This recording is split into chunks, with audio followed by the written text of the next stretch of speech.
Hello there, guys. It is me and Dirt Muffin here back for chapter 23 of the Golden Armor. Um, I have lost my voice if I go any higher than this, considering I've been coughing for the past couple days. So, hopefully this goes a lot better than I think it will. But, in any case, let's jump into it. Chapter 23 Preparations. Shining Armor sat in his office, yet again struggling to get through the endless stream of reports. His mood was dour, but he pressed on. Apparently, recruitment had started to pick up again, so that was some good news.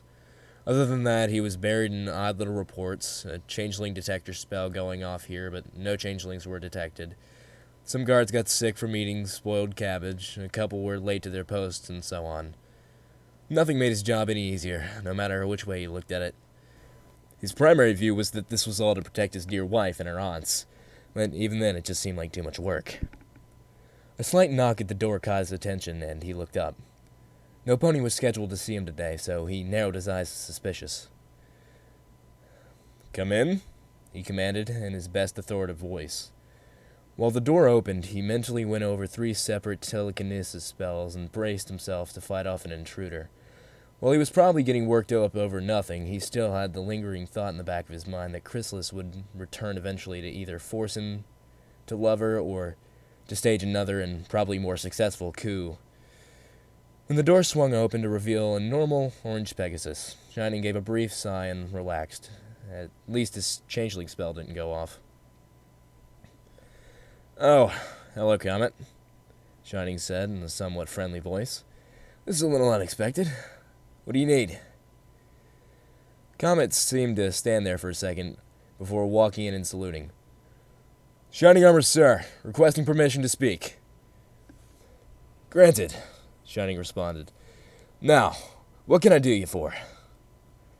"Sir, I would like to volunteer to be a guard of the Grand Galloping Gala, sir," Comet stated plainly. Shining tilted his head at Comet and responded. "But you're already supposed to guard Philomena that day. Why do you want to guard the gala as well?" "Sir, I want to protect Princess Celestia, Luna, and Cadence as well, sir," Comet replied tonelessly. "Is there a reason you feel like you have to guard them?"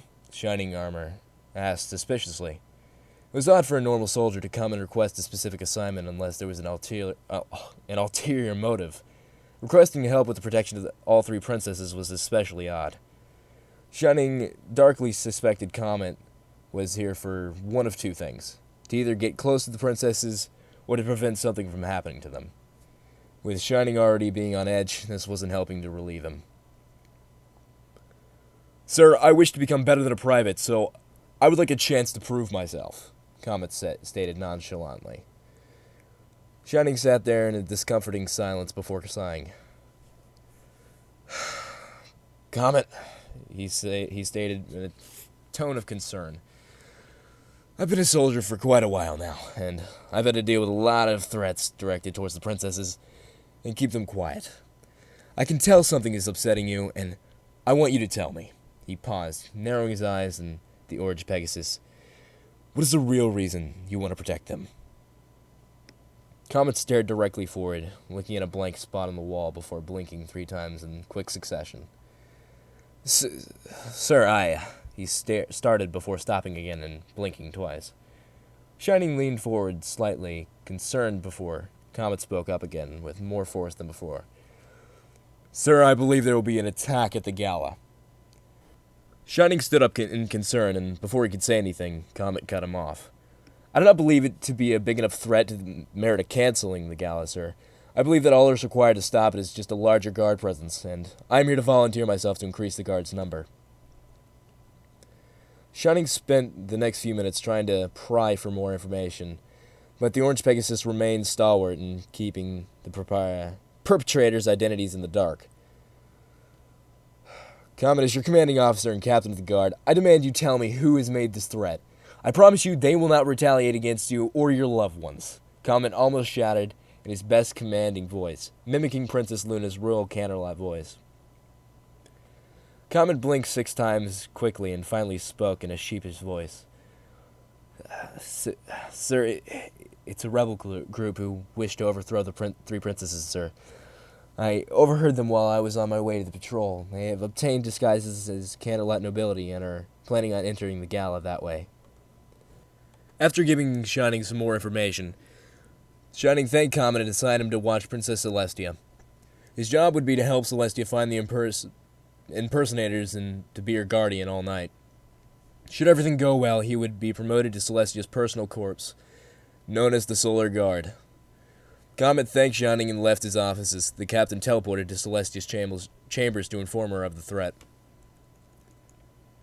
Comet marched through the halls of the castle, gazing at nothing as he passed the guard checkpoints, being cleared of being a changeling before entering a room in a remote part of the castle not too far from Shining's chambers.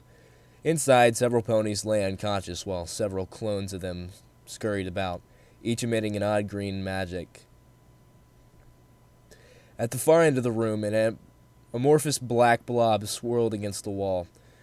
Comet moved swiftly between the ponies and approached the black blob when a green glow surrounded his red eyes.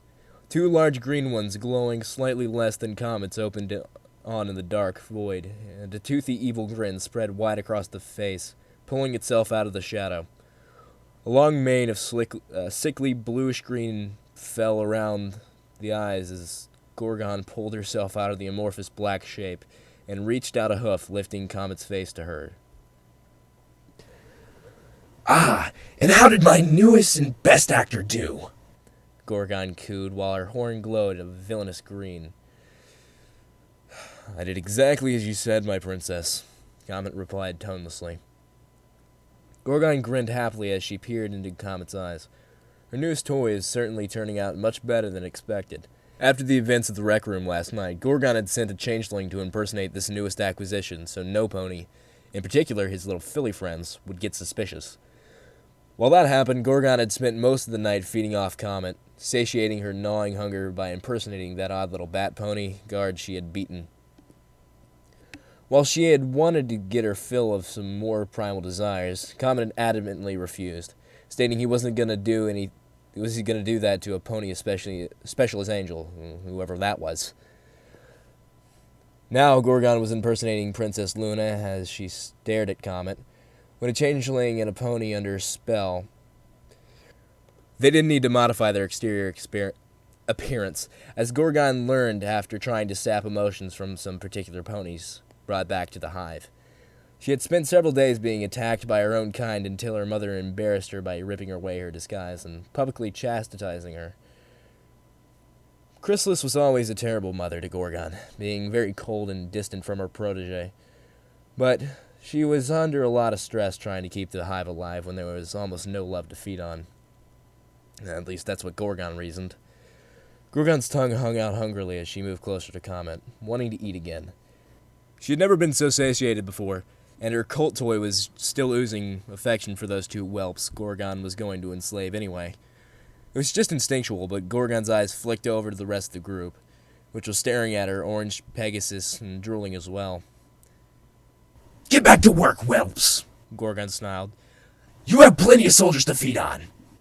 Returning her attention to Comet, a greedy and almost lustful look entered her eyes as she began siphoning off emotions from the Royal Guard again. He didn't protest since Gorgon had put him into a trance right before feeding. Her hunger and greed overwhelmed by the sheer rush of emotions. Gorgon gasped and panted after breaking away, savoring all the sweet flavors of his emotions. Squeeing slightly, Gorgon reached out and grabbed Comet, yanking him through the black portal before it collapsed. The other changelings grumbled to themselves after that display. "Just like her mother," one commented. In another tower, Angel the Bat Pony and Valerie the Griffin sat around the royal gardens, hoping to catch some wind of Comet. The stallion had disappeared this morning, and Angel was getting worried. "Oh no," she moaned unhappily. "What if he got hurt? Or what if he's upset again?" "Just calm down there," Valerie said coolly. "We don't know anything yet. For all we know, he could be on a special assignment for Shining Armor, out on a trip for Princess Luna." Secretly, she was worried as well. If Angel couldn't find him, that was unusual. That was usually because he was with herself. If both of them couldn't find him, something was wrong. Steeling herself from a worried squeak, Valerie told herself the Pegasus was fine. Angela was sitting on the bench unhappily and mentioned something about checking the castle again. I want to check Philometa's tower again, she whined. I want to know where he is. From now until sunset, Comet was trapped in Gorgon's clutches. The changeling princess had discovered the Pegasus' relationship with the griffin, a species her kind hardly ever imitated, was much more physical than the bat ponies. While he gushed life-sustaining emotions from the side of the bat pony, he allowed more physical contact with the griffin, and since Gorgon was still young, she monopolized on contact. She siphoned off his weaker but still strong affection for the griffin by getting more heated with him, until she was on top of him, preparing to get very intimate with him. They only stopped because Comet's affection for the bat pony prevented the session from going any farther. Still, since he so radically switched between the two females, Gorgon simply switched tactics and continued to feed on his feelings. When she felt she was overstuffed with his affections for both mares, she put him to sleep and had one of her whelps take him to his room. Gorgon stayed on the floor, enjoying the sensation of having her hunger sated. If all this went as planned, she would definitely keep that orange stallion as her own feeding vessel. That is, if her mom didn't take him. But still. If this attack worked, Gorgon would be queen, not her mother Chrysalis. By taking control of the city of Canterlot, Gorgon would have the food source on her side, giving the hive a better reason to follow her than her mother. She would also have pulled off a successful invasion, something her mother couldn't do. As Gorgon's mind raced with the ideas of usurping her mother, she smiled wickedly and realized she would also have the Princess of Love, along with her little stallion under her control as well. Her mother had been stuck on losing that stallion more than failing the coup. For once, Gorgon felt content. She had an endless food source, a power, a swarm at her command, and the ability to become queen. If this invasion was successful, which she would ensure it was, she would become the most powerful changeling queen since their race's first and only empire. It was a long story, but the first changelings had successfully attacked and took over another pony kingdom far away, and the queen became almost as powerful as Celestia or Luna. The only way she fell was when a legendary first alicorn overthrew her. Still, Gorgon thought to herself, that was millennia ago. The only two who can stop me now are no more powerful than they were against my mother, and they will soon be under my control as well. The grin spread wider across her face, and a chuckle from deep within her chest started to escape her lips. Everything was going better than she had thought possible. That was chapter 23 of The Golden Armor.